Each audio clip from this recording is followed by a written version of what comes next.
Ancient Athens, home of the Parthenon, Olympic Games, and birthplace of democracy.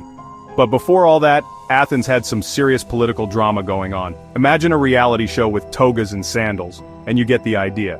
In the beginning, Athens was ruled by kings, yep, just like in those epic myths. But ruling by divine right gets old, and the Athenians, being the innovative bunch they were, decided to try something new. They experimented with different forms of government. They had a go at aristocracy, where the rich and powerful called the shots. Let's just say it didn't go so well. Imagine a bunch of wealthy guys arguing over who had the best chariot.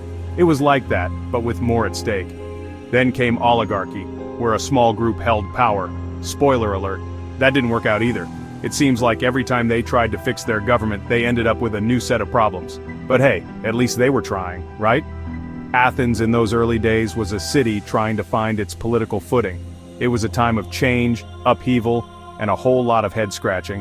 Little did they know, they were about to embark on an experiment that would change the course of history.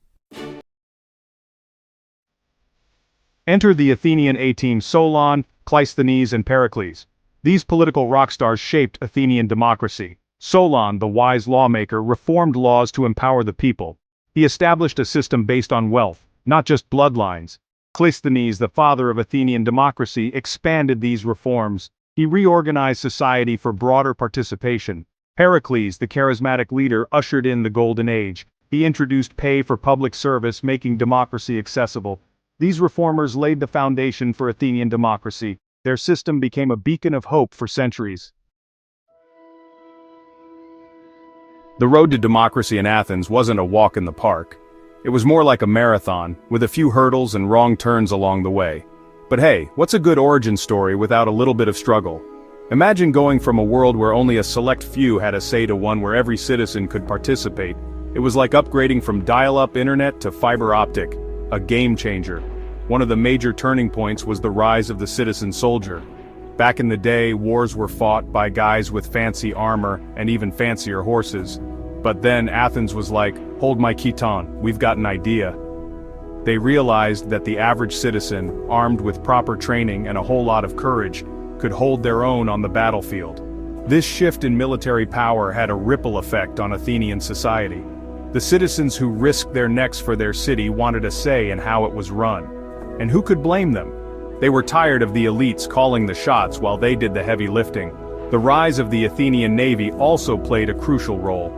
As Athens became a naval superpower, it needed skilled rowers, a job that was open to citizens from all walks of life. This meant that even the poorest Athenian could contribute to the city's success and demand a seat at the table. Democracy wasn't just an idea, it was a necessity for a city on the rise. Section 4. Democracy in Action, the Assembly and the Council, Athenian Democracy, now with 10% more citizen participation. So, how did this whole democracy thing actually work in Athens? Well, imagine a citywide town hall meeting, but instead of boring speeches and stale coffee, you had passionate debates, political intrigue, and the fate of the city hanging in the balance.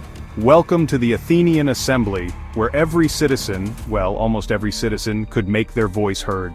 The assembly was the heart and soul of Athenian democracy, a place where citizens could directly vote on laws, declare war, and decide the city's future. It was like a giant open mic night for politics, except instead of bad poetry, you had the fate of an empire at stake. But wait, there's more. Athens also had the Council of 500, a smaller, more manageable group that handled the day-to-day running of the city.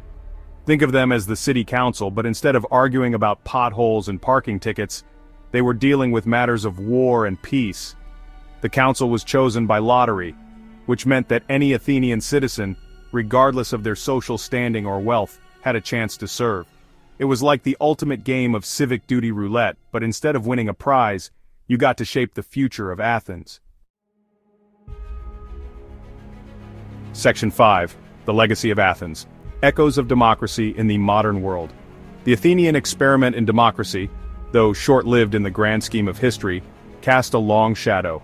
It was a radical departure from the norm, a beacon of hope in a world ruled by monarchs and emperors. The idea that ordinary citizens could have a say in their government, that power could rest in the hands of the many, not the few, was revolutionary.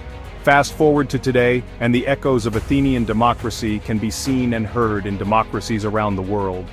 From the halls of Congress in the United States to the European Parliament, the principles of citizen participation, representation, and the rule of law are all rooted in the Athenian ideal. Sure, modern democracies are vastly different from the system practiced in ancient Athens. We have representative democracy, where we elect officials to represent our interests, rather than direct democracy, where citizens vote on every issue. But the underlying principle remains the same, that government derives its legitimacy from the consent of the governed. Section 6. Athenian democracy, not without its flaws. Now let's be real, Athenian democracy wasn't all sunshine and rainbows. It had its fair share of flaws, some more glaring than others. One word: citizenship. Only free men born in Athens were considered citizens. Women, slaves, and foreigners, who made up a significant portion of the population, were excluded from the political process. Talk about a limited democracy.